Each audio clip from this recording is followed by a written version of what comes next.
دكتور امتى نلجأ لتركيب المفاصل الصناعية في مناطق الحوض والركبة، وهل الجراحات دي آمنة ولا لا؟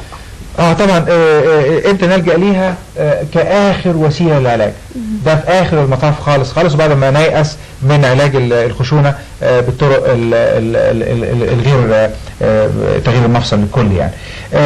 هل هي آمنة ولا لا؟ طبعا دلوقتي في التكنولوجي الجديد والمفاصل الصناعية المنقاة جدا جدا، ما بتعملش أي رياكشن أو رد فعل في الجسم، اللي الدكاتره دلوقتي اصبحنا مدربين جدا عليها.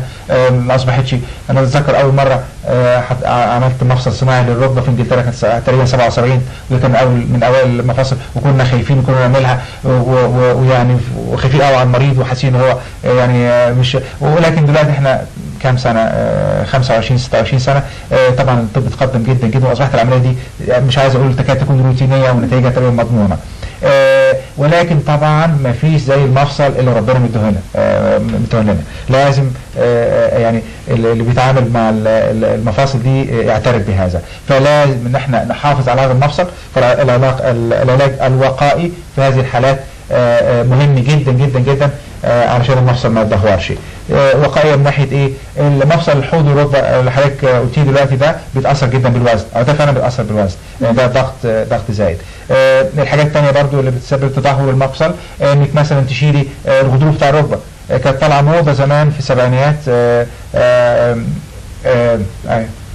اتفضل ان احنا لما يكون في قطع في الغضروف كنا بنفتح ونشيل الغضروف كله، الكلام ده سنه 72 73. لكن وجدنا ان العيانين دول بيجي لهم خشونه مبكره جدا جدا، وان الغضروف ده مش ابندكس، ده مش زي الدوديه، ده حاجه مهمه جدا جدا لسلامه الركبه، فبنعامله بمنتهى الاحترام وبنحافظ على كل حته من الغضروف.